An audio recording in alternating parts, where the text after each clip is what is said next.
저 년을 정신병원에 평생 썩게 만들었어. 그 강남 아파트랑 돈을 전부 빼앗아 와야 해. 시어머니는 제가 출산을 코앞에 둔 걸 알면서도 온 가족을 이끌고 일본으로 여행을 떠났습니다. 남편은 중요한 부산 출장이라며 제게 등을 돌렸죠. 그렇게 혼자 남겨진 만삭의 제 침대 밑에 시어머니가 몰래 돌아와 무서운 서류 봉투를 숨겨놓기 전까지는요. 하지만 시어머니는 몰랐습니다.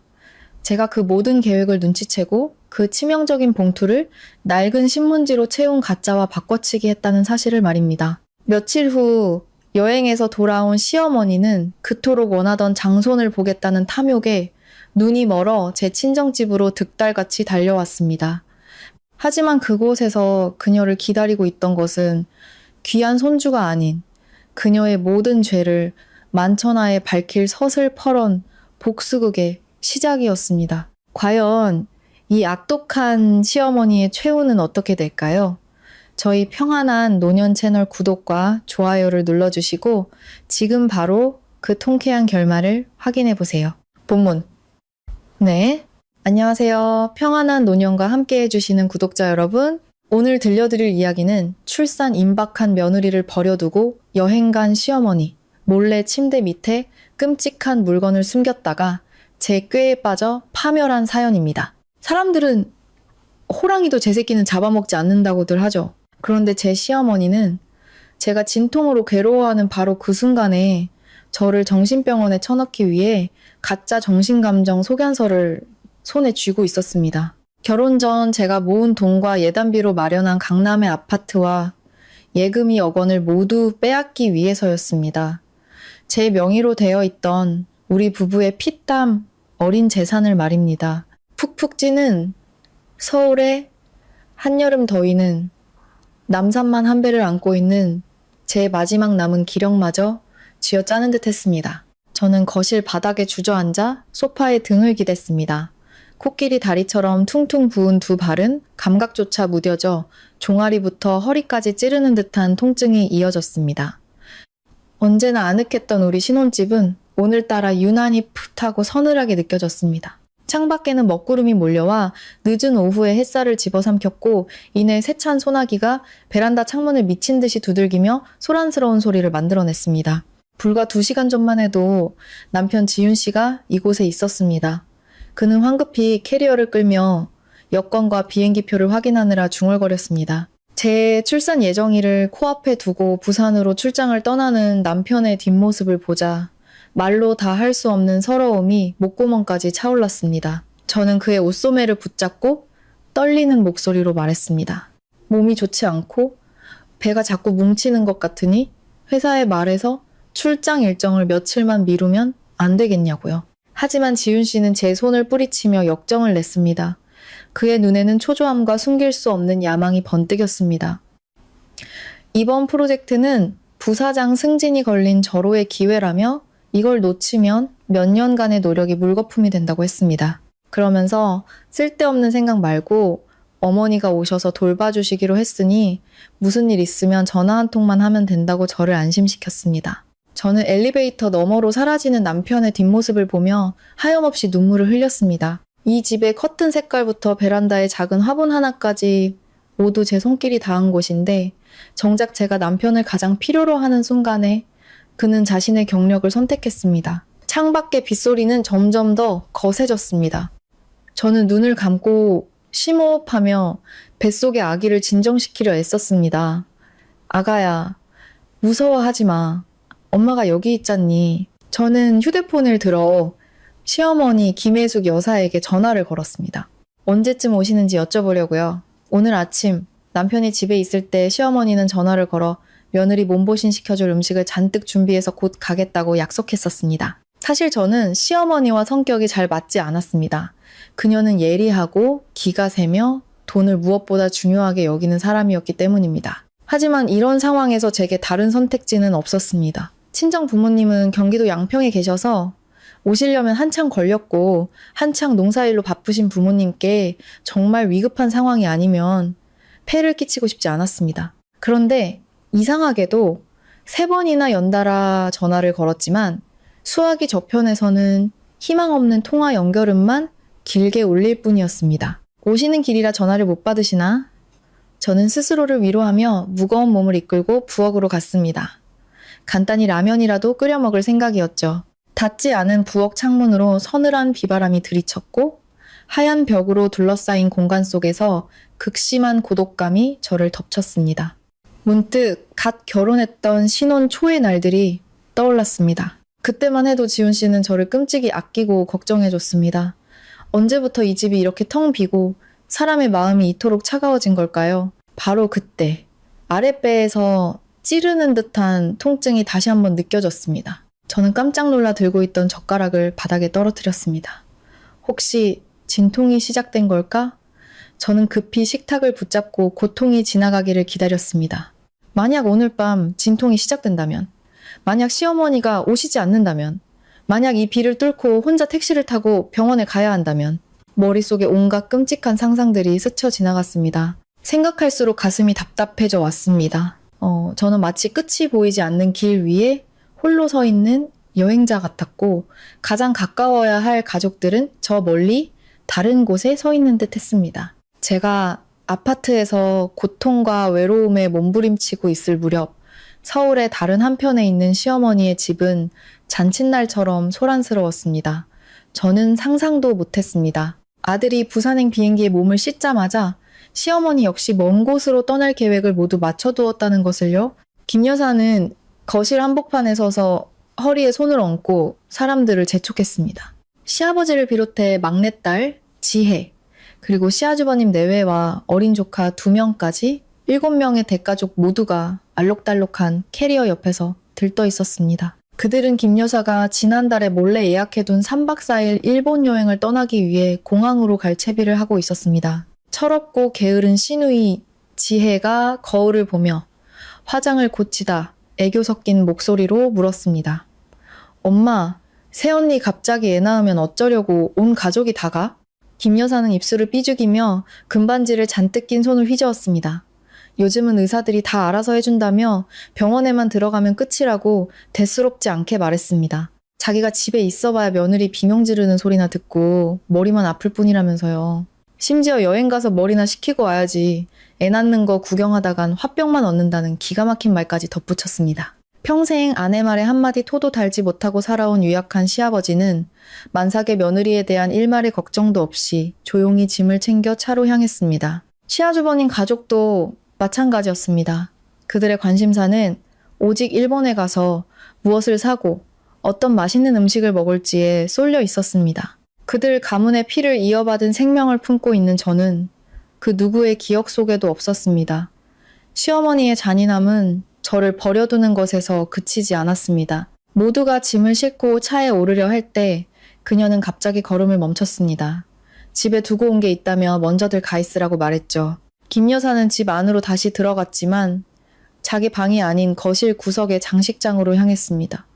그리고 그곳에서 단단히 봉해진 노란색 서류 봉투 하나를 꺼내 들었습니다. 그 순간 그녀의 얼굴에는 치밀한 계략과 아기가 뒤섞인 미소가 떠올랐습니다. 날카로운 눈매는 마치 거대한 계획의 중요한 단계를 막 끝마친 사람처럼 가늘어졌습니다.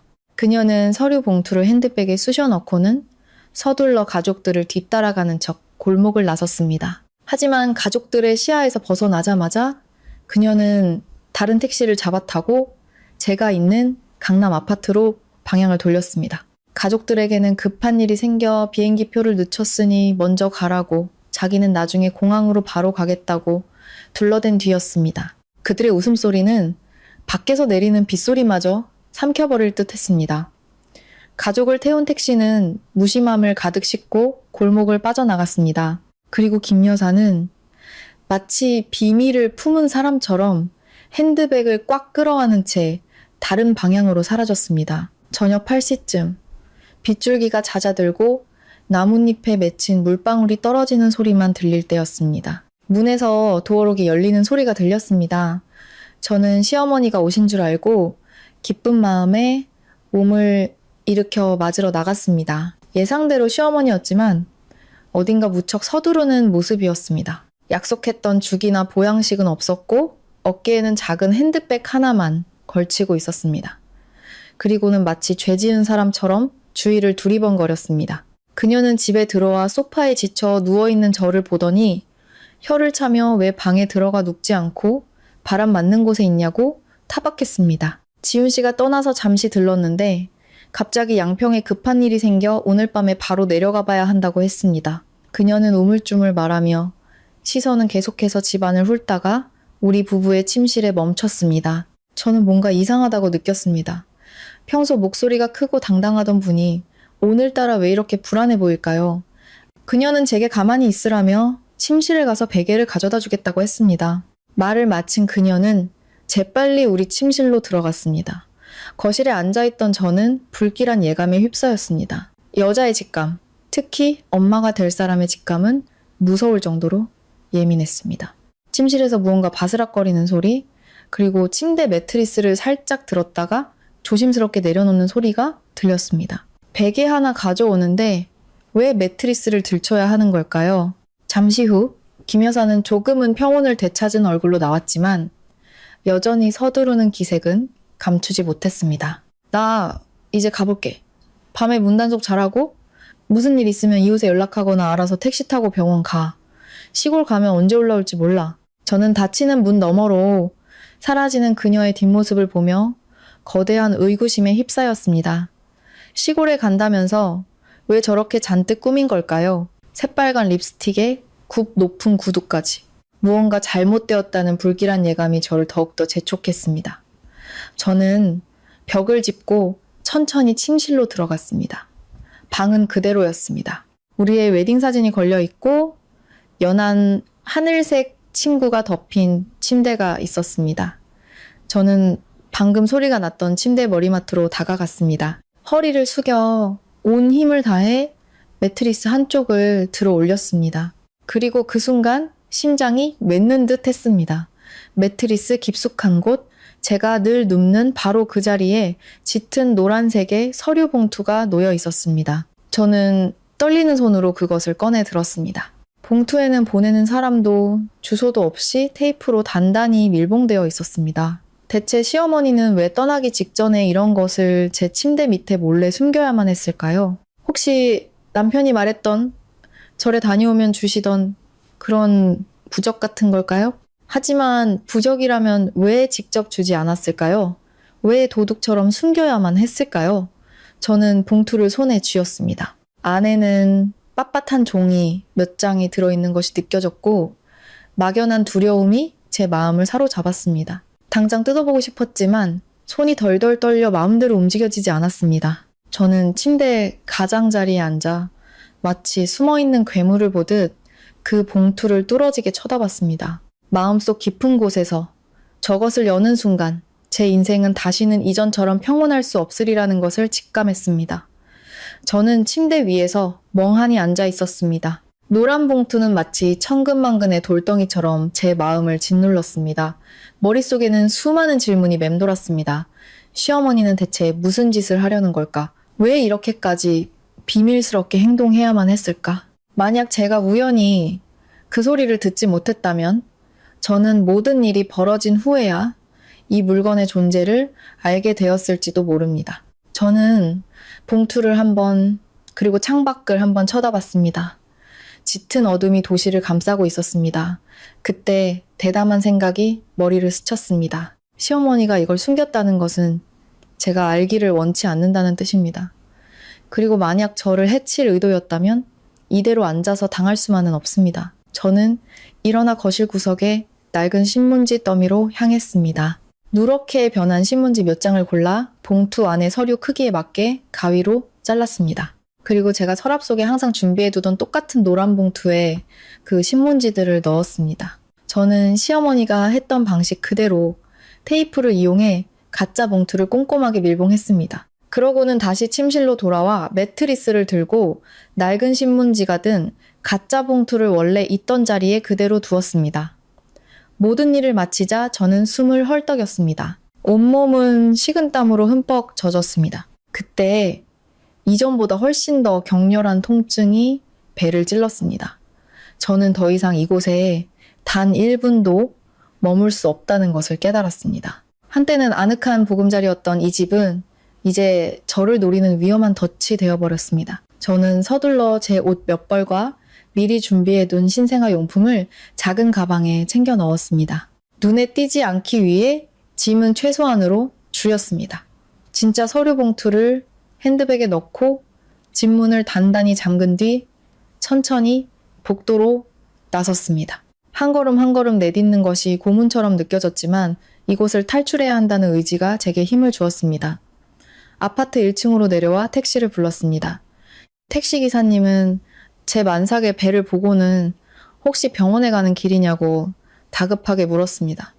저는 고개를 저으며 최대한 침착한 목소리로 경기도 양평의 친정집으로 가달라고 부탁했습니다. 기사님은 어두운 밤에 만삭의 여자가 혼자 가는 것을 보고 걱정스러운 눈치였지만 제 단호한 표정을 보고는 조용히 차를 출발시켰습니다.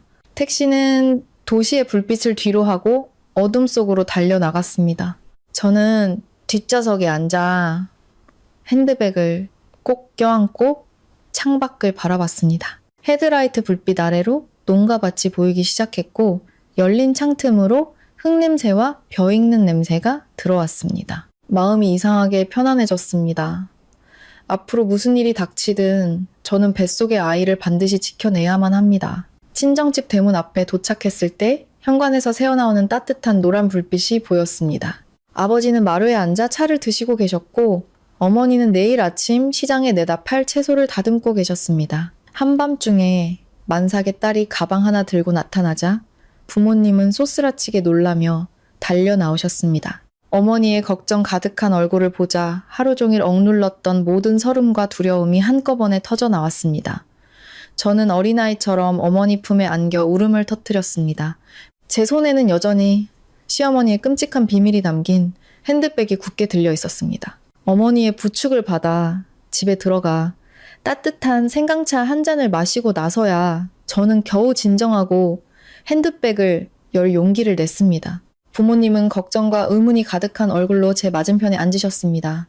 저는 떨리는 손으로 노란 봉투를 꺼내 작은 칼로 윗부분을 조심스럽게 잘랐습니다. 안에 있던 종이들이 테이블 위로 쏟아져 나왔습니다.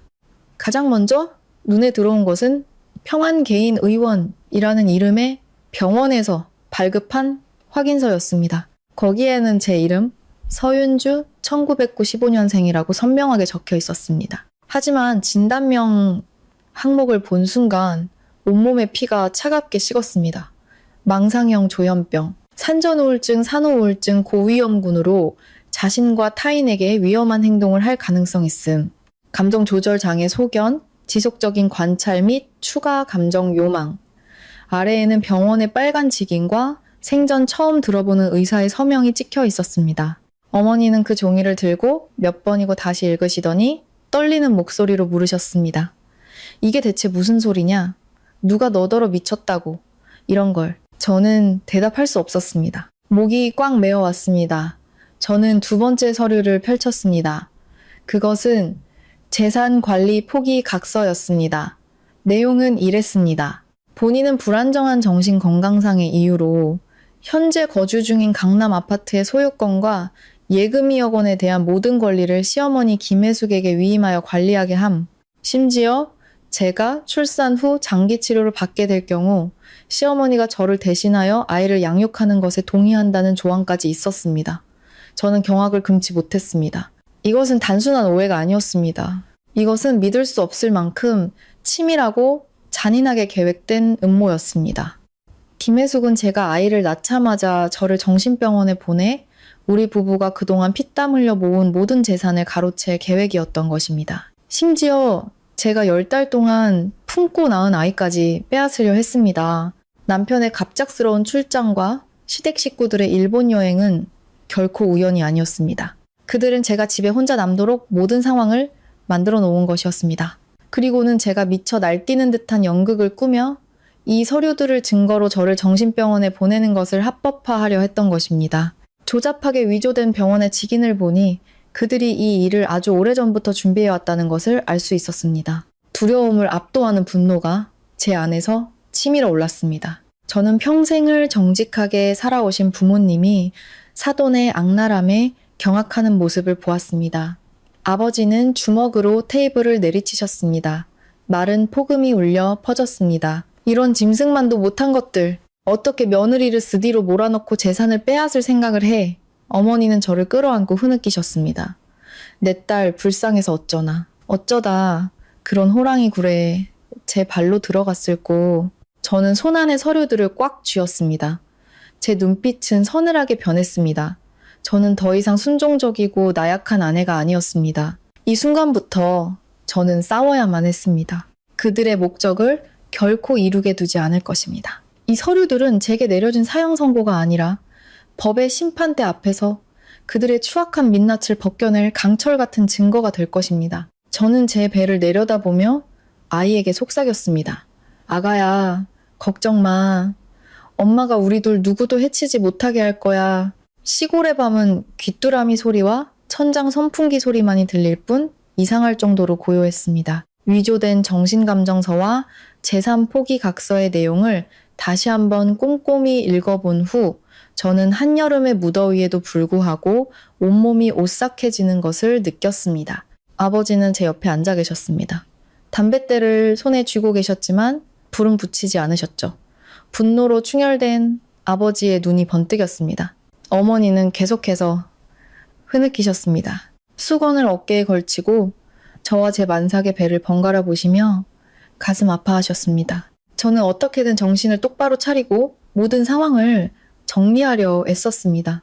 지금 우리가 사는 강남의 아파트는 우리 부부가 몇 년간 맞벌이하며 모은 돈과 결혼할 때 친정 부모님이 논 한 병기를 팔아 보태주신 돈으로 산 것이었습니다.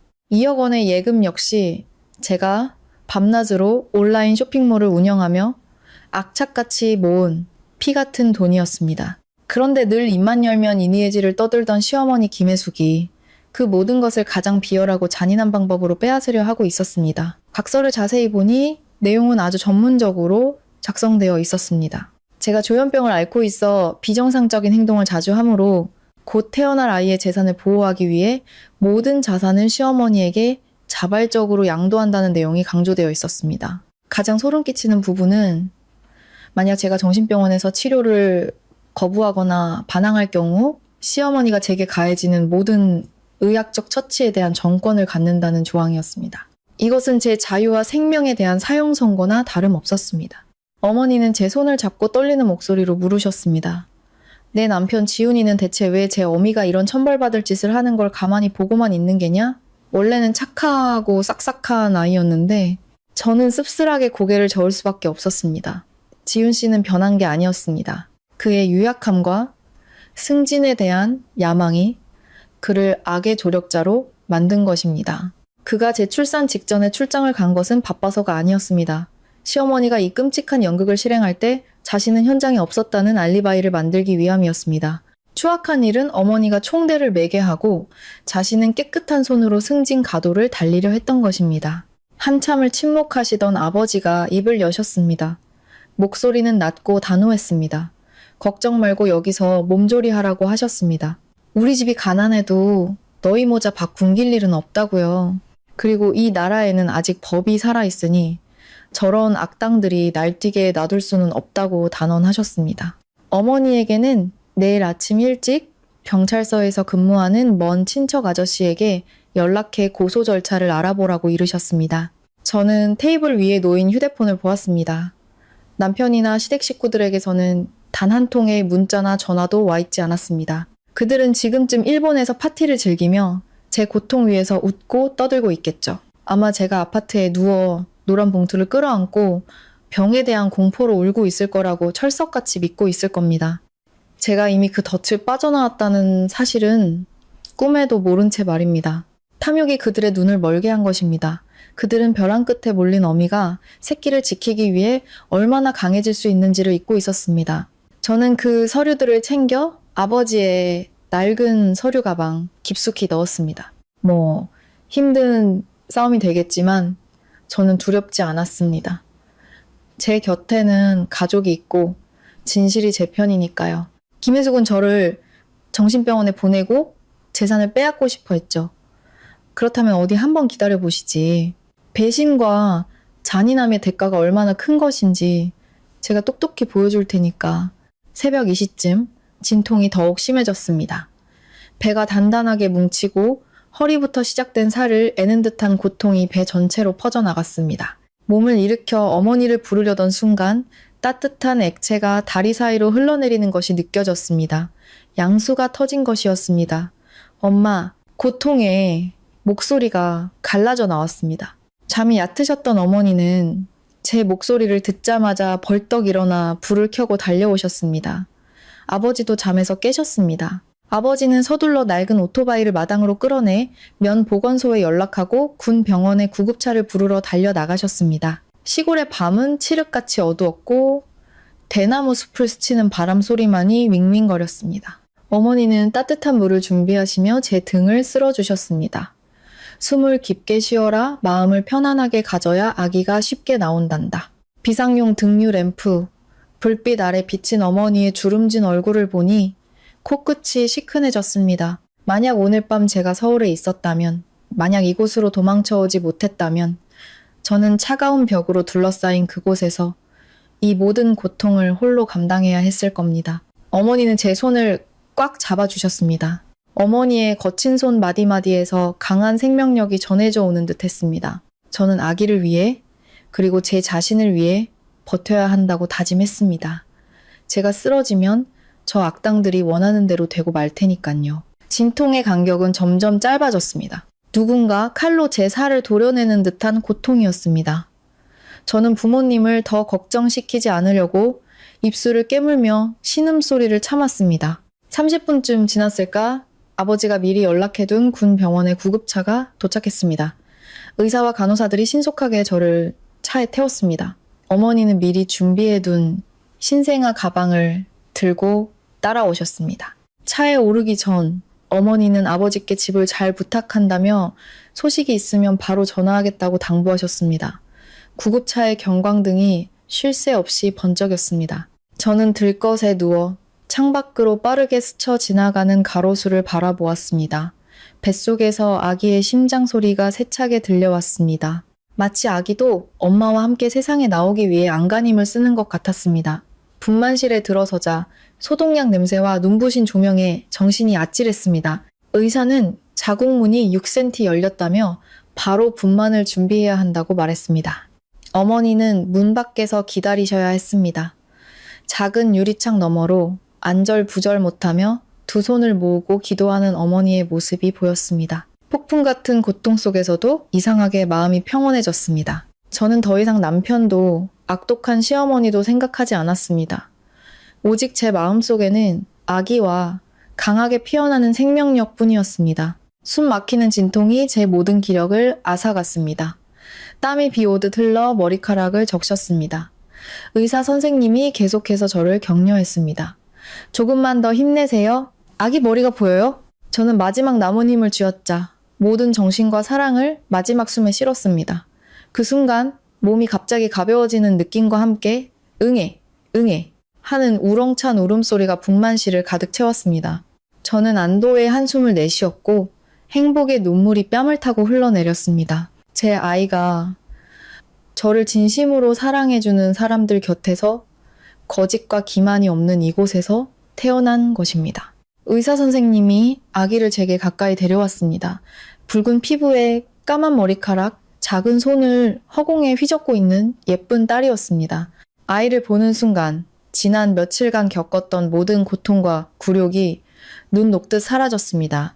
이 아이는 하늘이 제게 주신 가장 귀한 선물이며 제 정의를 되찾기 위한 여정을 계속할 수 있는 원동력이었습니다. 저는 아이의 이름을 평안이라고 지었습니다. 소박하고 단순한 이름이지만 아이를 향한 저의 모든 바람이 담겨 있었습니다. 앞으로 우리 딸의 삶이 늘 평안하기를, 세상의 어떤 풍파 앞에서도 그 마음이 늘 평온하기를 바랐습니다.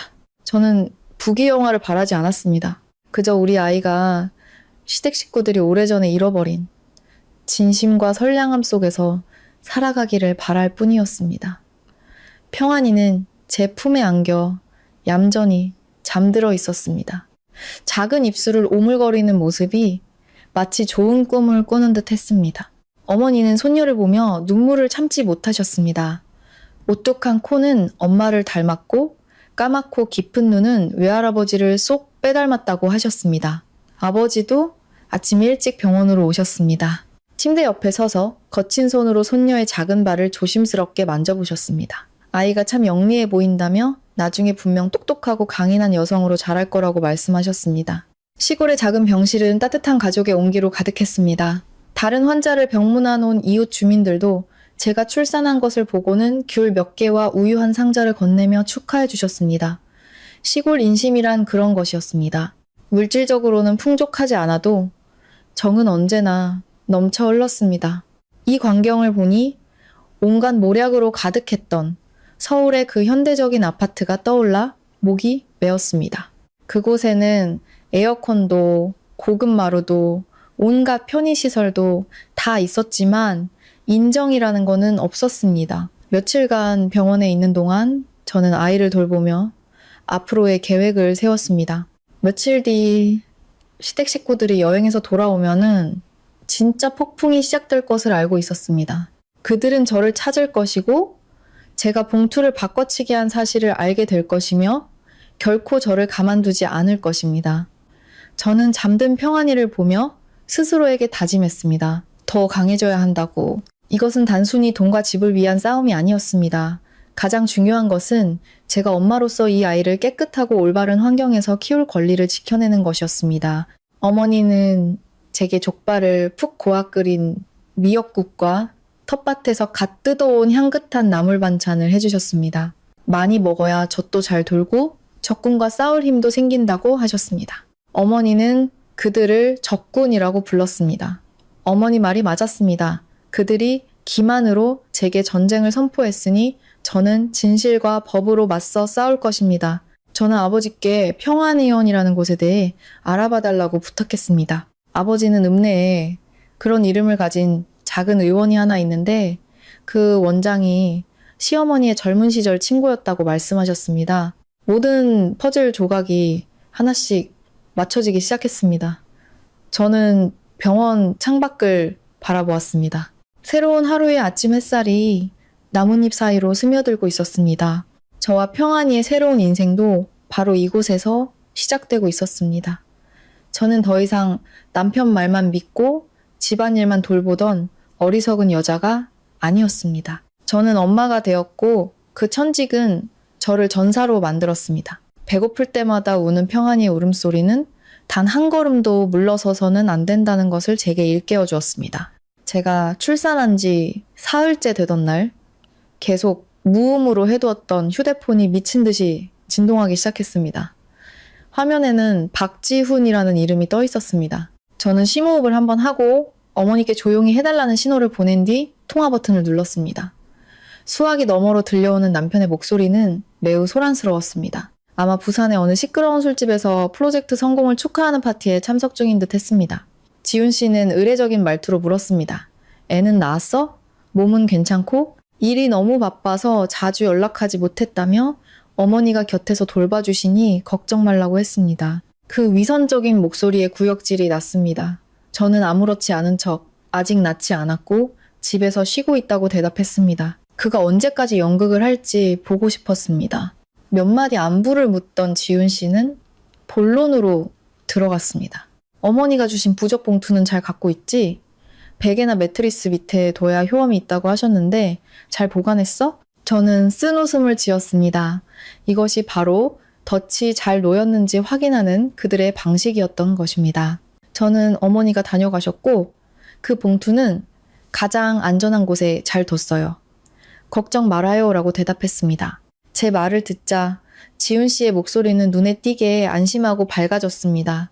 그는 그러면 됐다며 어머니 말씀만 잘 들으면 모든 게 잘 풀릴 거라고 했습니다. 심지어 내일 일찍 비행기로 돌아와 진통이 오면 함께 병원에 가주겠다고 약속까지 했습니다. 저는 전화를 끊었습니다. 마음이 완전히 차갑게 식어버렸습니다. 제가 사랑했던 남자, 제 아이의 아버지가 자신의 어머니와 함께 아내를 정신병원에 보낼 계략을 꾸미고 있었습니다. 제가 그를 가장 필요로 하는 바로 이 순간에요. 저는 부모님께 통화 내용을 말씀드렸습니다.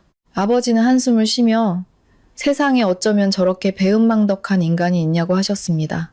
어머니는 분노로 몸을 떠셨습니다. 어디 한번 보자. 쟤들이 여기 와서 너랑 손주를 보고는 어떤 표정을 지을지. 저는 어머니께 너무 흥분하지 마시라고 우리는 증거를 더 모아야 한다고 말씀드렸습니다. 저는 이 일을 단순한 가족 싸움으로 끝내고 싶지 않았습니다. 저는 그들이 서류를 위조하고 재산을 편취하려 한 행위에 대해 법의 심판을 받게 하고 싶었습니다. 저는 대학 시절 가장 친했던 친구이자 지금은 서울에서 잘 나가는 변호사로 일하는 연희에게 연락했습니다. 모든 사실을 털어놓고 봉투 속 서류들을 찍은 사진을 보냈습니다. 이야기를 다 들은 연희는 한동안 말을 잇지 못하더니 이건 매우 심각한 사건이라고 말했습니다. 단순한 고부 갈등이 아니라 명백한 형사 범죄 행위라고요. 연희는 제가 친정에 와 있다는 사실을 철저히 비밀로 하고 아무것도 모르는 척해서 그들이 스스로 허점을 드러내게 만들어야 한다고 조언했습니다. 남편과의 통화는 한 가지 사실을 확실하게 해주었습니다. 그는 시어머니의 계획을 전부 알고 있었습니다. 그는 사기극의 피해자가 아니라 적극적인 공범이었습니다. 이 사실은 고통스러웠지만 앞으로 제가 내릴 결정을 더욱 단호하게 만들어 주었습니다. 저는 젖을 물고 있는 딸을 보며 다짐했습니다. 평안이는 저런 아빠를 필요로 하지 않으며 저 역시 제 인생에 저런 남편은 필요 없다고요. 연희는 제가 보낸 사진을 검토한 후 다시 전화를 걸어왔습니다.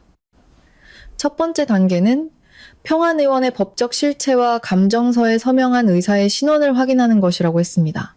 연희는 의료계에 있는 지인을 통해 그 병원이 정신감정을 할 자격이 있는 곳인지 확인해 주겠다고 약속했습니다. 서류가 위조되었다라는 것만 증명하면 김 여사를 고소할 충분한 근거가 생긴다고 했습니다. 연희 외에도 제게는 시댁 안에 비밀스러운 조력자가 한 명 더 있었습니다. 바로 시아주버님의 아내인 수진 형님이었습니다.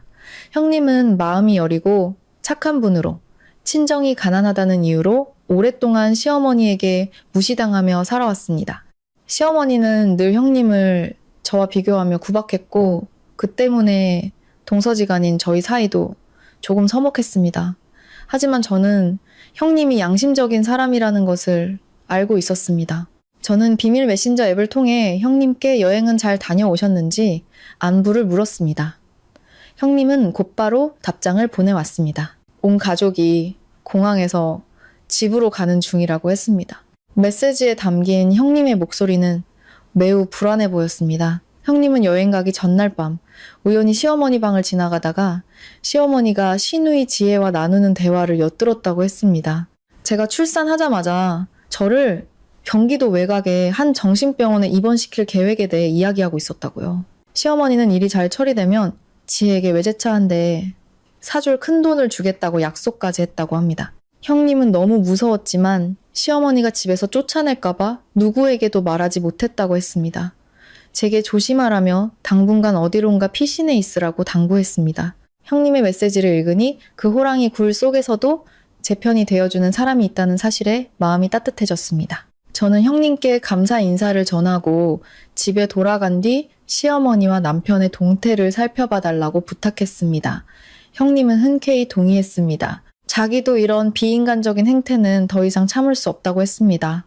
곧이어 연희에게서도 연락이 왔습니다. 시댁에서 일하다가 월급을 떼이고 쫓겨나 앙심을 품고 있던 옛 가사도우미를 통해 시어머니의 음성이 담긴 녹음 파일을 확보했다는 소식이었습니다. 그 녹음 파일에는 시어머니가 누군가에게 돈을 주고 병원 직인과 의사 서명을 위조해달라고 부탁하며 며느리 아파트를 차지할 계획에 대해 떠드는 내용이 똑똑히 담겨 있었습니다. 이것은 연희가 오랫동안 공들여 찾아낸 결정적인 증거였습니다. 저는 마루에 앉아 어두워지는 하늘을 바라보았습니다. 모든 준비가 거의 끝나가고 있었습니다. 제게는 유능한 변호사와 물적 증거, 그리고 살아있는 증인까지 있었습니다. 무엇보다 친정 식구들의 절대적인 지지가 함께했습니다. 이 싸움에서 저는 결코 혼자가 아니었습니다. 저는 요람에 누워 작은 손을 꼼지락거리는 평안이를 보았습니다. 네가 바로 엄마의 가장 큰 힘이란다. 내일이면 시댁 식구들이 한국에 도착합니다. 그들은 자신들이 파놓은 덫이 이미 산산조각 났다는 사실을 곧 깨닫게 될 것입니다. 진짜 각서가 없어진 것을 발견하고 새파랗게 질릴 시어머니의 얼굴, 아내가 사라진 것을 알고 경악할 남편의 얼굴이 눈앞에 선하게 그려졌습니다. 마지막 평화를 마음껏 즐기시죠. 내일부터는 이 게임의 판을 뒤흔드는 사람은 바로 저일 테니까요. 정의는 더디게 올지라도 반드시 실현되어야만 합니다. 방콕에서 출발한 비행기는 정오 무렵 인천국제공항에 도착했습니다. 명품 쇼핑백을 주렁주렁 매단 김 여사의 가족들이 공항을 빠져나왔습니다. 택시를 타고 강남 아파트 단지에 도착하자마자 김 여사는 남편 지훈 씨를 재촉해 현관문을 열게 했습니다. 그녀의 얼굴에는 흥분과 계략이 섞인 초조함이 역력했습니다. 그녀는 제가 지금쯤 진통으로 침대에 누워있거나 적어도 가짜 진단서 때문에 공포에 떨고 있을 거라고 굳게 믿고 있었습니다. 하지만 문이 열리자 그들을 맞이한 것은 싸늘한 침묵뿐이었습니다. 집은 이상할 정도로 깨끗했고 사람의 온기라고는 찾아볼 수 없었습니다. 출산을 앞둔 산모의 흔적도 전혀 없었죠. 김 여사는 아들을 밀치고 곧장 부부 침실로 향했습니다. 며느리가 어디 갔는지 묻지도 않고 그녀가 가장 먼저 한 일은 침대로 달려가 금반지를 낀 손으로 매트리스를 번쩍 들어 올리는 것이었습니다. 그녀는 그토록 갈망하던 권력과 재산이 담긴 노란 봉투를 기대하고 있었습니다. 하지만 그녀의 눈에 들어온 것은 그 자리를 채우고 있던 누렇게 변색된 낡은 신문지 뭉치뿐이었습니다. 환희에 차있던 김 여사의 얼굴이 순식간에 잿빛으로 변했습니다. 새빨갛게 칠한 입술이 파르르 떨렸습니다. 그녀는 신문지를 바닥에 내동댕이 치고 미친 사람처럼 매트리스를 뒤집어 엎었지만 진짜 봉투는 그림자도 보이지 않았습니다. 어머니의 이상한 행동에 지훈 씨가 놀라 달려와 무엇을 찾느냐고 물었습니다. 김 여사는 아들을 돌아보며 분노와 공포가 뒤섞인 눈으로 소리쳤습니다. 봉투가 없어졌어. 이 휴지 조각만 남아있다고. 그 말을 들은 지훈 씨도 다리가 후들거렸습니다. 그는 서둘러 옷장을 열어보았지만 제 개인 소지품과 출산 가방은 온데간데 없이 사라진 후였습니다. 김 여사는 침대 가장자리에 주저앉아 주먹으로 매트리스를 쿵쿵 내리쳤습니다. 그녀는 아들에게 당장 며느리에게 전화해서 어디 갔는지, 왜 하필 이 타이밍에 사라졌는지 알아내라고 소리쳤습니다. 지훈 씨는 허둥지둥 휴대폰을 꺼내들었습니다.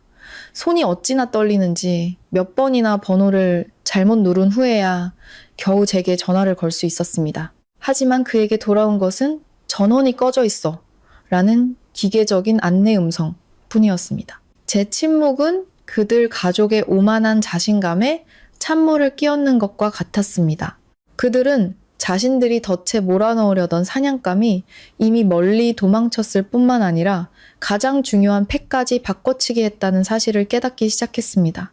신우이 지혜는 문가에 서서 껌을 씹으며 중얼거렸습니다. 아무래도 새언니가 다 알고 도망간 거 아냐? 그 말을 들은 김 여사는 더욱 길길이 날뛰었습니다. 딸에게 입 닥치라고 소리치며 아들에게 어떻게든 저를 찾아내라고 윽박질렀습니다. 그녀가 걱정한 것은 만삭의 며느리가 아니었습니다.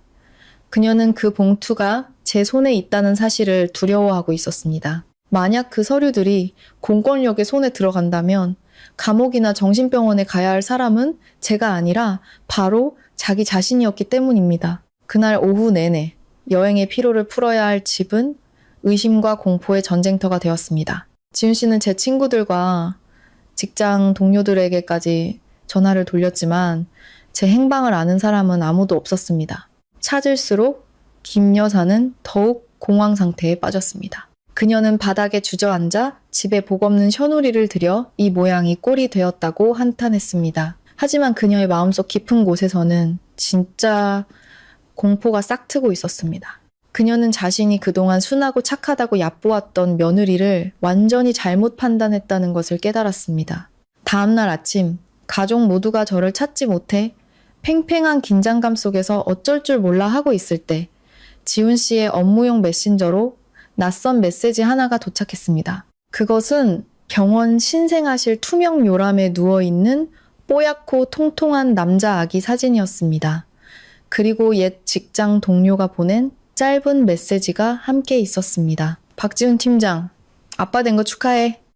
아내가 자네 고향 군병원에서 아들 낳았던데 자네랑 아주 판박이야. 사실 그것은 제 옆 병실에 있던 동명이인의 산모 아기 사진을 찍어보낸 동료의 어처구니 없는 실수였습니다. 하지만 너무나 다급했던 지훈 씨는 사실을 확인할 겨를도 없이 그 사진을 믿어버렸습니다. 그는 사진을 김 여사 앞에 내밀었습니다. 남자 아기 사진을 본 순간 김 여사의 눈이 황금을 발견한 사람처럼 번뜩였습니다. 전날까지의 불안과 공포는 온데간데 없이 사라지고 그녀는 펄쩍 뛰며 소리쳤습니다. 우리 집 장손이 틀림없구나. 우리 박씨 집안의 장손이야. 그녀는 사진을 가리키며 임하며 턱선이며 자기 집안 유전자가 틀림없다고 확신했습니다. 장손에 대한 오랜 갈증이 봉투 분실에 대한 걱정을 순식간에 압도해버렸습니다. 김 여사는 즉시 태도를 바꿨습니다. 그녀는 아들에게 이제 한탄하고 있을 때가 아니라고 말했습니다. 며느리가 아들을 낳았으니 기고만장해져서 시댁에 보란듯이 친정으로 가버린 것이라고 멋대로 결론 내렸습니다. 그녀는 온 가족에게 선포했습니다.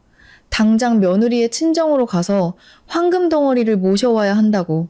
그녀는 딸 지혜와 큰아들에게 말했습니다. 장손만 손에 넣으면 며느리를 압박해 서류와 재산을 모두 받아낼 방법이 있다고. 어떤 엄마가 제 자식의 미래를 외면하겠냐며 서울에서 최고의 교육을 시켜주겠다고 하면 넘어올 것이라고 자신했습니다. 탐욕과 남아선호 사상이라는 낡은 생각이 김 여사의 눈을 완전히 멀게 만들었습니다. 그녀는 사진의 진위 여부나 제가 왜 침묵하는지에 대해서는 조금도 의심하지 않았습니다. 그녀는 가족들에게 과일이며 한과 같은 선물 준비를 지시했습니다. 갓 출산한 며느리를 위한 것이 아니라 시골 사돈내기를 죽이기 위한 과시용이었습니다. 그녀는 자신이 서울 사람이며 돈과 권력이 있고 저 귀한 손주는 마땅히 자신의 관리하에 있어야 한다는 것을 증명하고 싶어 했습니다. 지훈 씨도 어머니의 흥분에 휩쓸렸습니다. 그는 제가 잠시 화가 났을 뿐이며 아들을 낳았으니 이제 잘 구슬리면 모든 것이 제자리로 돌아올 것이라고 스스로를 합리화했습니다. 그는 저 시골 마을에서 아내가 그들을 맞이하기 위해 전혀 다른 시나리오를 준비하고 있다는 사실을 까맣게 몰랐습니다. 그는 어머니와 여동생 그리고 시어머니가 기선제압용으로 부른 험상조는 인상의 친척 2명을 태우고 경기도 양평으로 향했습니다. 차 안에서 김 여사는 손주 이름을 뭘로 지을지, 돌잔치를 얼마나 성대하게 치러 동네 사람들이 다 부러워하게 만들지 쉴 새 없이 떠들어댔습니다. 그녀는 아들에게 손주를 데려오는 즉시 각서 내용대로 아파트 명의 이전 절차를 밟으라고 지시했습니다. 만약 며느리가 서명을 거부하면 아이를 빌미로 협박하라고까지 했습니다. 자신의 친손주를 탐욕을 채우기 위한 도구로 여기는 순간 그녀의 잔인함은 극에 달했습니다. 고급스러운 검은색 승합차가 저희 집 대문 앞에 급정거하며 조용하던 시골길에 흙먼지를 일으켰습니다. 가장 먼저 차에서 내린 사람은 김 여사였습니다. 그녀는 값비싼 비단 한복을 차려입고 목에는 굵은 숭근 목걸이를 걸고 있었습니다.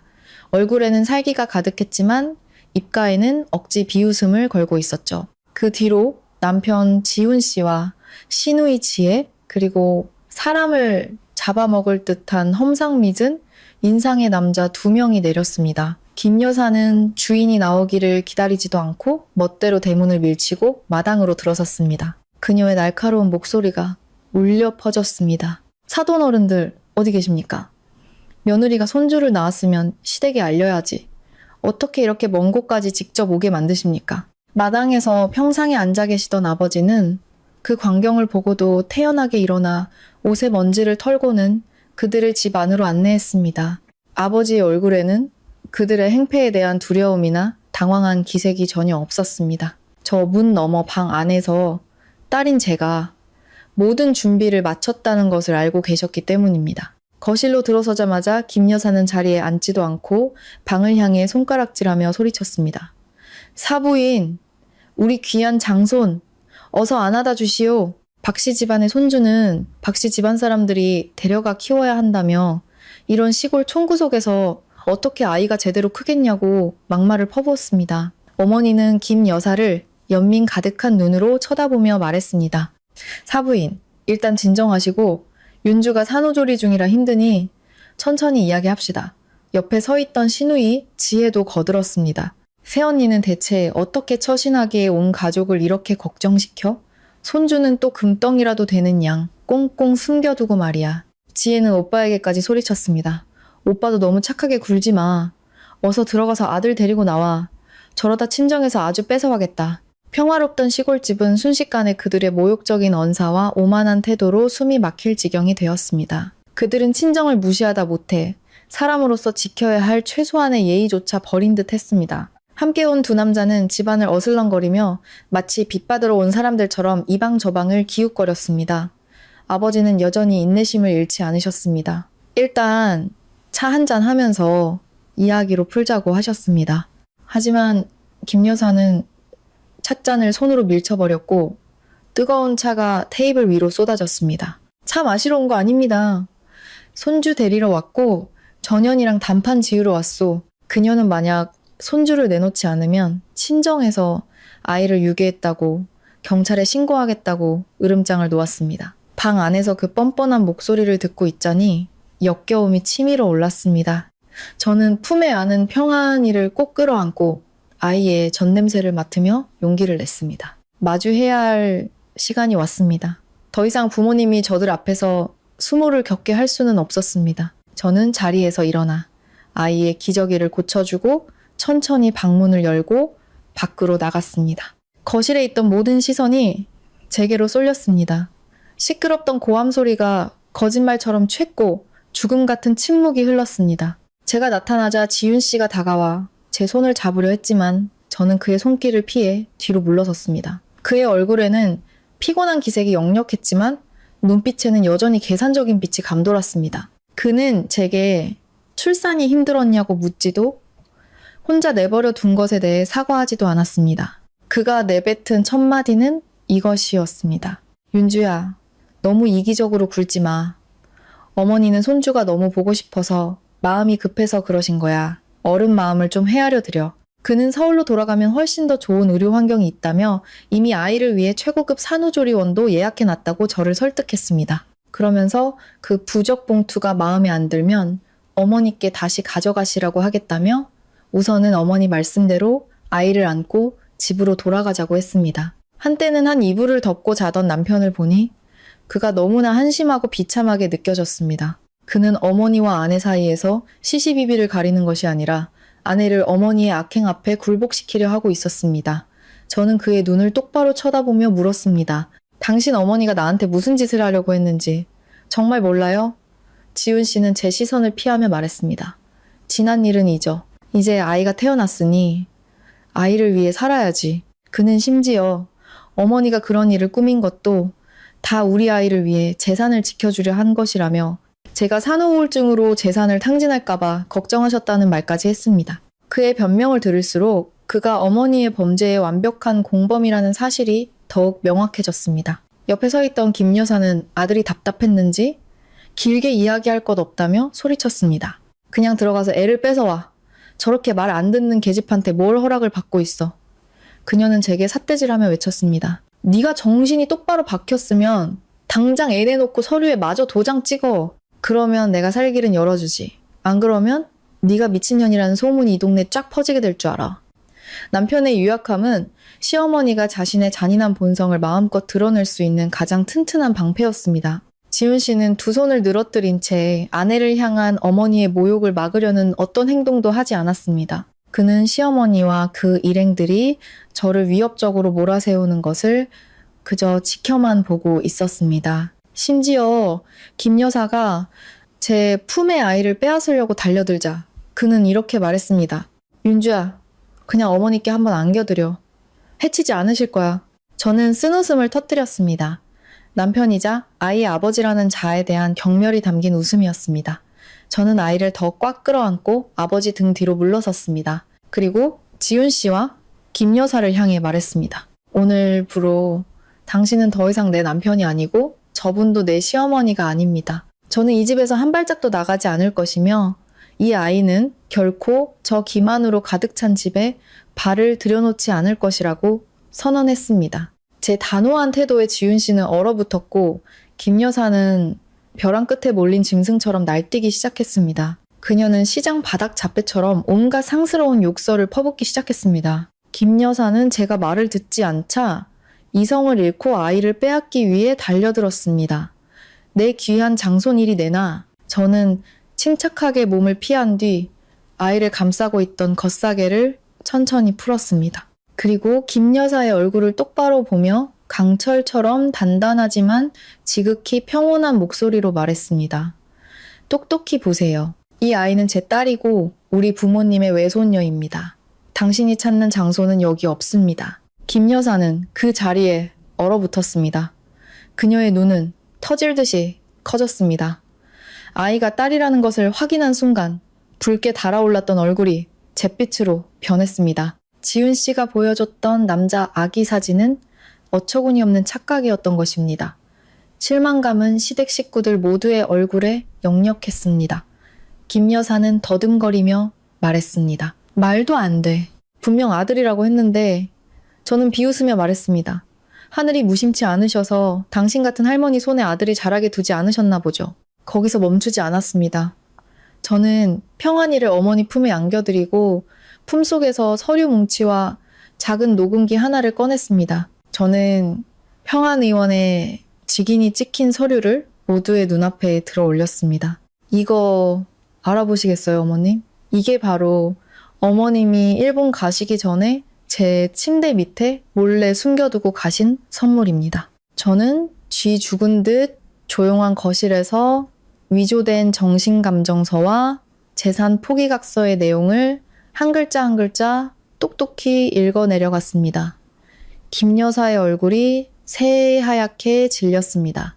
그녀는 서류를 빼앗으려 달려들었지만 아버지가 막아서셨습니다. 저는 녹음기의 재생 버튼을 눌렀습니다. 시어머니가 시누이와 함께 저를 정신병원에 보내고 아파트와 예금 2억 원을 가로챌 계획을 세우는 목소리가 또렷하게 울려 퍼졌습니다. 그녀의 목소리 한마디 한마디는 시댁 식구들의 뺨을 후려치는 불꽃 따기와도 같았습니다. 지훈 씨는 경악하며 어머니와 저를 번갈아 쳐다봤습니다. 그가 더듬거리며 무언가 변명하려 했지만 저는 손을 들어 막았습니다. 저는 그 자리에 있는 모든 사람, 심지어 김 여사가 데려온 험상 끄는 친척들에게까지 선언했습니다. 이 모든 증거는 제 변호사를 통해 사본이 만들어졌으며 곧 경찰서에 제출될 예정이라고요. 저는 김 여사에게 말했습니다. 당신은 지금 공문서 위조 및 사문서 위조, 그리고 재산 편취 미수 혐의를 받고 있는 겁니다. 그 말을 듣자 김 여사를 따라왔던 두 남자는 법과 경찰이라는 단어에 겁을 먹고 서로 눈치를 보더니 슬금슬금 대문 밖으로 사라졌습니다. 그들은 저런 악독한 여자 때문에 쇠고랑을 차고 싶지 않았던 것입니다. 김 여사는 더 이상 오만한 기색을 찾아볼 수 없었습니다. 그녀는 마당 한가운데서 부들부들 떨고 있었고 입술은 파랗게 변해 있었습니다. 그녀는 자신이 사냥감으로 여겼던 며느리가 이토록 치명적인 반격을 준비했을 거라고는 상상도 못했던 것입니다. 제 꾀에 제가 완벽하고도 고통스럽게 넘어간 순간이었습니다.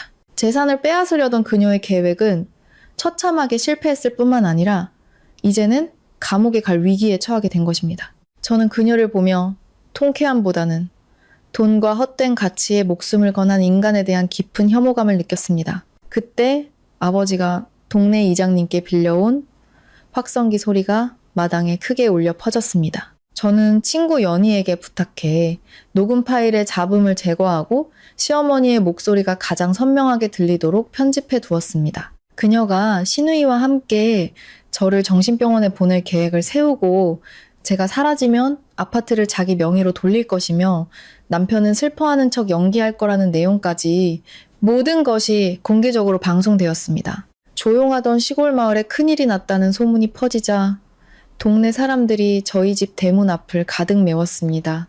사람들은 김 여사의 값비싼 옷차림과 위선적인 얼굴을 향해 손가락질하며 수군거렸습니다. 정과 의리를 중요하게 생각하는 순박한 시골 사람들은 만삭의 며느리를 해치려 한 시어머니의 악독한 음모를 듣고 모두가 분노했습니다. 한 할머니는 사람 탈을 쓴 살인마나 다름없구먼. 세상에 저런 악독한 시어미가 다 있나 하고 소리치셨습니다. 김 여사는 마당 한가운데 서 있었습니다. 분노로 붉었던 얼굴은 이제 핏기 하나 없이 창백해졌습니다. 그녀는 확성기를 빼앗으려 했지만 근처에 있던 제 사촌 오빠에게 저지당했습니다. 지훈 씨는 동네 사람들이 구름대처럼 몰려들자 손으로 얼굴을 가리고 차 쪽으로 뒷걸음질 쳤습니다. 누구와도 눈을 마주치지 못했습니다. 지식인이지만 유약하고 악에 동조한 자의 치욕이 그를 여론 앞에서 완전히 저는 쇳마루로 나서서 동네 어르신들을 향해 또렷하게 말했습니다.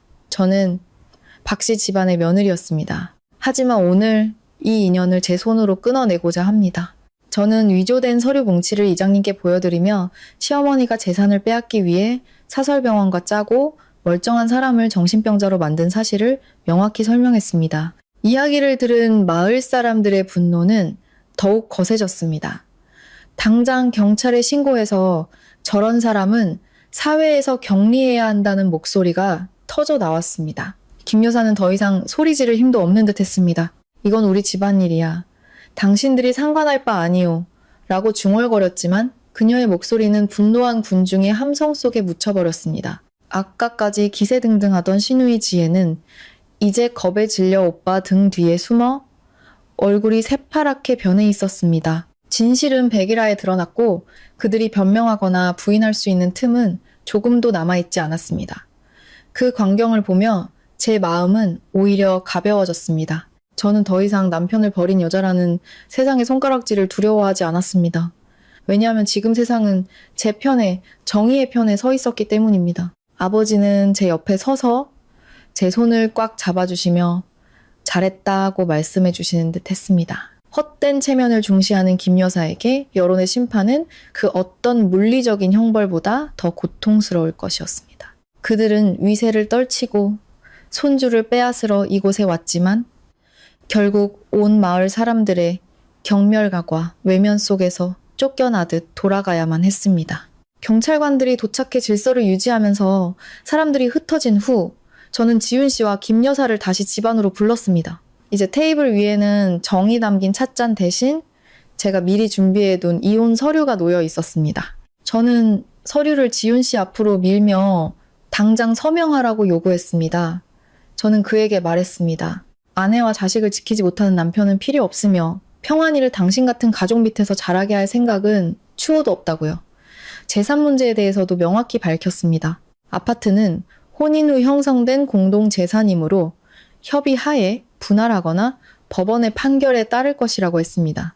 하지만 제 명의로 된 예금 2억 원은 제 결혼 전 자금과 예단비 잔액이므로 아이 양육비와 소송 비용으로 제가 갖겠다고 통보했습니다. 또한 경찰관에게 사건 경위서를 작성하고 모든 증거 서류를 봉인하여 김 여사의 위조 행위에 대한 수사를 요청했습니다. 김 여사는 아파트를 나눠야 하고 예금에는 손도 댈 수 없다는 말에 다시 발악하려 했지만 제 차가운 눈빛과 서류철을 들고 옆에 서 있는 변호사 연희의 모습을 보고는 다시 주저앉고 말았습니다. 지훈 씨는 펜을 들었습니다. 그의 손이 심하게 떨리고 있었습니다. 그는 저를 보며 잠긴 목소리로 물었습니다. 꼭 이렇게까지 해야만 해? 저는 그를 마주보며 되물었습니다. 당신과 당신 어머니가 날 정신병원에 보내려 했을 때 이렇게까지라는 생각은 해봤어요? 지훈 씨는 더 이상 아무 말도 하지 못했습니다. 그는 이혼 서류에 서명했습니다. 펜촉이 종이에 다 이름이 새겨지는 순간 지난 몇 년간 제 삶을 옥죄던 보이지 않는 쇠사슬이 끊어지는 것을 느꼈습니다. 저는 더 이상 박씨 집안의 며느리도 유약한 남자의 아내도 아니었습니다. 저는 평안이의 엄마이자 자유로운 한 명의 여성이었습니다. 김 여사는 아들이 서명하는 것을 보며 눈물을 흘렸지만 그것은 후회의 눈물이 아니었습니다. 손에서 놓쳐버린 재산에 대한 아쉬움의 눈물이었습니다. 저는 그들에게 당장 제 집에서 나가라고 요구했습니다. 함께 왔던 험상궂은 남자들은 이미 흔적도 없이 사라진 후였습니다. 지훈 씨는 김 여사를 부축해 차로 향했습니다. 햇살 가득한 마당에 길게 드리워진 그들의 그림자는 유독 외롭고 어두워 보였습니다. 신우이 지혜는 고개를 푹 숙인 채 그 뒤를 따랐습니다. 그들은 대문 앞에 남아있던 이웃들의 경멸, 어린 시선을 받으며 차를 타고 황급히 떠났습니다. 아버지는 차가 사라진 길 끝을 바라보며 말씀하셨습니다. 이제 다 끝났다. 이제 너희 모녀 평안하게 살 수 있겠구나. 저는 어머니를 끌어안았습니다. 우리는 한참 동안 소리내어 울었습니다. 그것은 해방의 눈물이었습니다. 어둡고 긴 터널 같던 인생의 한 장이 끝나고 더 밝은 새 장이 열리는 순간이었습니다. 혼자 아이를 키우는 것이 힘들겠지만 제게 남은 재산과 가족들의 지지가 있기에 저는 잘 해낼 수 있을 거라고 믿었습니다. 시골집에서 며느리에게 재산 편취 음모를 들킨 김 여사의 이야기는 태풍보다 빠르게 퍼져나갔습니다. 어떤 경로인지는 몰라도 녹음 파일과 위조 서류 사진이 우리가 살던 강남의 고급 아파트 주민 커뮤니티와 맘카페에까지 올라왔습니다. 가는 곳마다 사람들은 그 이야기로 떠들썩했습니다. 이전에는 김 여사를 현모양처라며 칭찬하던 이웃들도 이제는 그녀를 보면 외면하거나 등 뒤에서 수군거렸습니다. 김 여사는 집 밖으로 한 발짝도 나가지 못했습니다. 시장에 가거나 단지 내 헬스장에 갈 때마다 사람들의 경멸 어린 시선과 비웃음이 그녀를 애워쌌습니다. 어떤 사람은 대놓고 그녀의 면전에 악독한 시어머니, 사기꾼이라고 욕하기도 했습니다. 그녀가 수십 년간 공들여 쌓아올린 체면은 하루아침에 무너져 내렸습니다. 심지어 아파트 분여회에서는 며느리 학대 혐의에 대한 진상조사를 위해 그녀를 호출하기까지 했습니다. 지훈 씨의 상황도 나을 것이 없었습니다. 회사에도 소문이 퍼져 임원진의 귀에까지 들어가게 되었습니다. 아내의 재산을 빼앗으려 한 비도덕적인 인물에게 중요한 리더의 자리를 맡길 수는 없는 노릇이었습니다. 그가 그토록 염원하던 부사장 자리는 손에서 멀어졌습니다. 그를 존경하던 동료들은 이제 그를 피하기 시작했습니다. 지훈 씨는 진퇴양난에 빠졌습니다. 경력은 끝났고 가정도 산산조각 났습니다. 시누이 지혜도 큰 타격을 입었습니다. 그녀가 만나던 부잣집 아들이 이 사건을 알게 된 후 추문이 가득한 집안과 엮이고 싶지 않다며 즉시 이별을 통보했습니다. 박씨 집안은 잿빛 절망에 잠겼습니다. 그들에게는 돈도 좋은 집도 있었지만 더 이상 교류하려는 사람도 그들의 집에 찾아오는 사람도 없었습니다. 여론의 고립은 그 가족 모두에게 내려진 무기징역과도 같았습니다. 저는 시골집에서 수진 형님을 통해 모든 소식을 전해들으며 한숨을 내쉬었습니다. 때로는 법보다 사람들의 심판이 더 무서울 때가 있었습니다. 김 여사는 사람들의 외면과 경찰 조사를 받을지도 모른다는 공포감에 큰 충격을 받아 점점 말이 없어지고 이상해지기 시작했습니다. 그녀는 하루 종일 방문을 걸어 잠그고 방 안에만 틀어박혀 있다가 가끔 내 장소는 어디 있나, 이 집은 내 것이야 하고 혼자 소리 지르곤 했습니다. 여론은 금방 다른 이슈로 옮겨갈지 몰라도 그날의 치욕은 그들 가족의 삶의 영원한 낙인으로 남을 것이었습니다. 기만으로 살아온 자들은 결국 자신이 뿌린 쓰디쓴 열매를 거두게 된 것입니다. 저는 돗자리 위에서 뒤집기를 하는 평안이를 보았습니다. 아이는 엄마를 볼 때마다 까르르 웃음을 터뜨렸습니다. 바깥 세상은 시끄럽고 징벌로 가득할지 몰라도 이 작은 집 안에는 오직 사랑과 평화원만이 존재했습니다. 악몽이 매일 밤 김 여사를 괴롭히기 시작했습니다. 수진 형님의 말에 따르면 그녀는 한밤중에 소리를 지르며 깨어나 누가 문 앞에서 수갑을 들고 기다리고 있다고 외치기 일쑤였습니다. 그녀는 입만 열면 노란 서류와 침대 밑 봉투에 대해 중얼거렸습니다. 정신이 온전치 못하게 된 것입니다.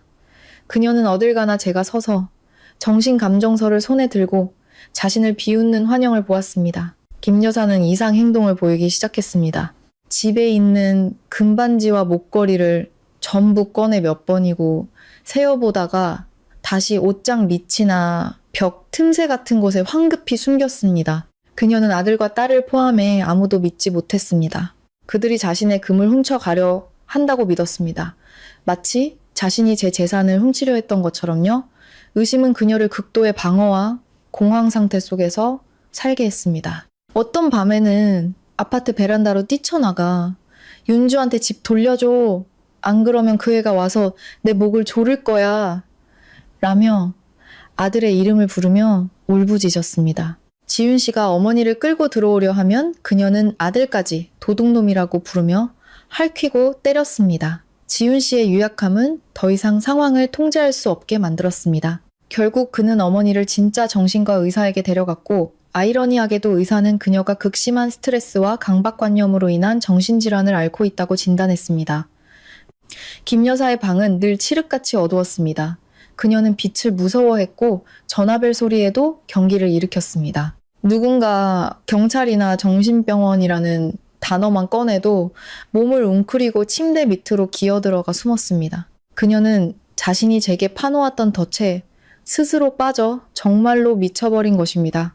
이것이 바로 인과응보였고 혈육의 정마저 짓밟은 자에게 내려진 양심의 형벌이었습니다. 날이 갈수록 미쳐가는 어머니를 보며 지훈 씨는 땅을 치고 후회했지만 이미 너무 늦어버렸습니다. 그는 제게 전화를 걸어 용서를 구하고 싶어 했지만 저는 그의 모든 연락을 차단한 후였습니다. 그는 재산으로 가득 찬 집에서 지옥과도 같은 하루하루를 보내고 있었습니다. 일본 여행을 떠나던 날의 웃음소리는 이제 어머니의 광기 어린 비명과 깊은 한숨소리로 바뀌어 있었습니다. 탐욕의 대가는 영혼의 평화를 잃는 것이었습니다. 김 여사는 가족애와 도덕을 모두 버리고 종이 조각 몇 장을 얻으려 했습니다. 그리고 이제 바로 그 종이 조각들이 그녀의 정신을 갉아먹고 있었습니다. 한때는 날카롭고 기세등등했던 여자는 이제 존재하지 않는 각서에 대해 중얼거리는 영혼 없는 껍데기만 남았습니다. 그녀의 공황 상태는 뿌린 대로 거둔다는 말의 가장 강력한 증거였습니다. 사건이 있고 6개월 후 저는 이혼 절차를 모두 마치고 아파트를 판 돈의 절반을 받았습니다. 저는 그 돈과 제 예금을 합쳐 시끄러운 도시로 돌아가는 대신 고향에 남기로 결정했습니다. 부모님을 위해 낡은 집을 수리하고 읍내 길가에 작은 꽃집을 열었습니다. 가게 이름은 평안, 제 딸의 이름이자 제 남은 인생에 대한 소망을 담은 이름이었습니다. 저는 매일 아침 일찍 일어나 이슬 맺힌 신선한 꽃들을 받아왔습니다. 평안이는 이제 제법 허리를 펴고 앉을 수 있게 되었고 외할아버지와 외할머니를 보며 늘 방긋방긋 웃었습니다. 시골 생활은 소박했지만 기쁨과 따스함으로 가득했습니다.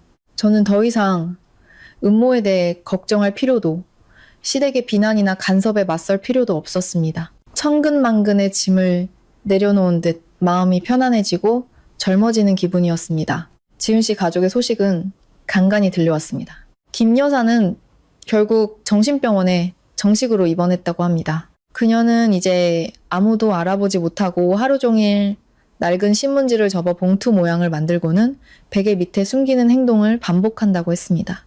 지훈 씨와 지혜는 번갈아가며 어머니를 돌봐야 했고 그들의 삶은 완전히 수렁에 빠졌습니다. 지훈 씨는 다니던 회사를 그만두고 평범한 직장으로 옮겼으며 더 이상 승진에 대한 야망도 품지 않게 되었다고 합니다. 그는 가끔 변호사 연희의 계좌를 통해 평안이의 양육비를 보내왔지만 저는 단 한 번도 그가 아이를 만나는 것을 허락하지 않았습니다. 저는 더 이상 그들을 원망하지 않았습니다. 원망은 제 마음만 무겁게 할 뿐이었습니다. 저는 마음의 평화를 위해 그들을 용서하기로 했지만 결코 다시 돌아가지는 않을 것입니다. 사람의 마음과 탐욕에 대한 값비싼 교훈은 저를 더욱 성숙하게 만들었고 인생의 진정한 가치를 깨닫게 해주었습니다. 돈은 있다가도 없는 것이지만 가족의 사랑과 선량함이야말로 영원히 남는 것이라는 사실을요. 오늘 오후 황금빛 햇살이 잘 익은 논을 비추고 있었습니다. 저는 평안이를 안고 마루에 앉아 아이가 향기로운 장미꽃을 보며 웃는 모습을 바라보았습니다. 부모님은 마당의 감나무 아래에서 차를 마시고 계셨습니다. 평안한 손주를 보는 두 분의 눈에는 행복이 가득했습니다. 저는 미소 지으며 온몸으로 퍼져나가는 행복의 기운을 느꼈습니다. 인생은 제게 어두운 문 하나를 닫는 대신 햇살과 바람이 가득한 새로운 지평을 열어주었습니다. 저는 평안이를 강인하고 마음 따뜻한 아이로 키울 것입니다. 다시는 엄마가 겪었던 것과 같은 상처를 받지 않도록 말입니다. 이제 우리 모녀의 미래는 진심과 의지로 쌓아 올린 우리 자신의 손에 달려 있습니다.